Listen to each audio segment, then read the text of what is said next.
if you had enough friends, then you would end up at Laser Quest. It was a big deal. That was very cool people went. I think I only got invited to a Laser Quest party once.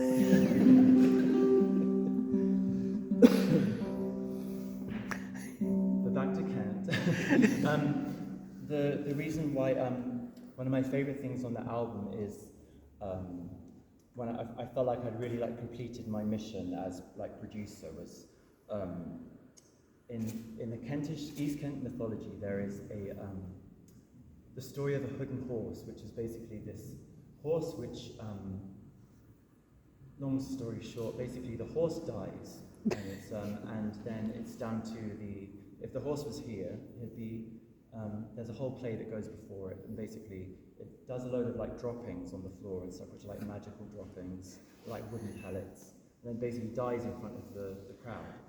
And then it's up to all of you, with your faith and your belief that the horse can live again, the horse will come back, and when it comes back to life, it comes back with magic powers. And so that's specific to the town that I live in now. And so I got obsessed with this over a couple of years. And what traditionally would happen is the horse, behind the horse, when it dies, is it's followed by a choir of bells, so 12 bell ringers. So, and I'd never seen a bell choir before until I went to the Hood and Horse convention in Kingston, and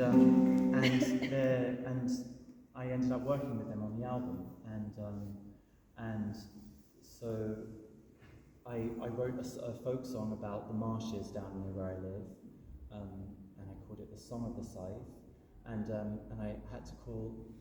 It was going through the Masonic lodge of Hood and Horses, and I finally reached the bell choir final boss, and he did the most amazing hieroglyphics of this notation I've never seen in my life for the bell choir, and the bell choir consisted of a 90-year-old lady and then 4 generations of bell ringers in Canterbury, and then when we were trying to record it, my favourite player was the 90-year-old lady, and she was just sat there with this big brooch on. She kept on hitting the brooch, and I didn't want to break her heart, so you have to take that off. So when you hear when I say the word scythe, blade, on really weirdly, that's when you hear her brooch on the record. So it sounds so she was kind of like the Reaper with her brooch.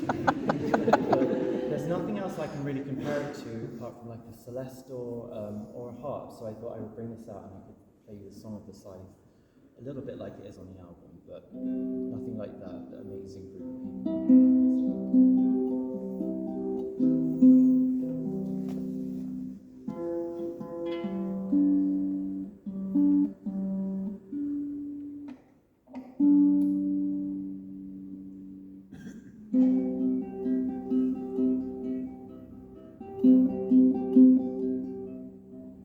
I was 3 spires south of Minster when the marshlands ceased to moan,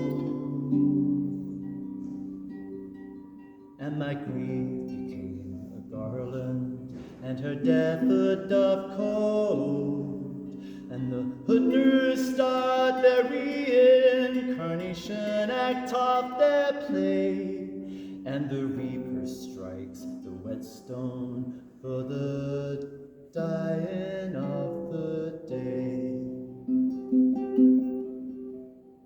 Swing away, the fallow years away, cried the beheaded land to the dying of the day,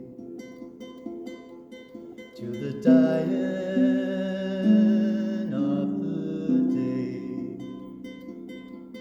to the dying of the day. I was 3 spires south of Minster when the marshlands ceased to moan. It doesn't sound like much there, but it's my favorite thing on the album, so there you go.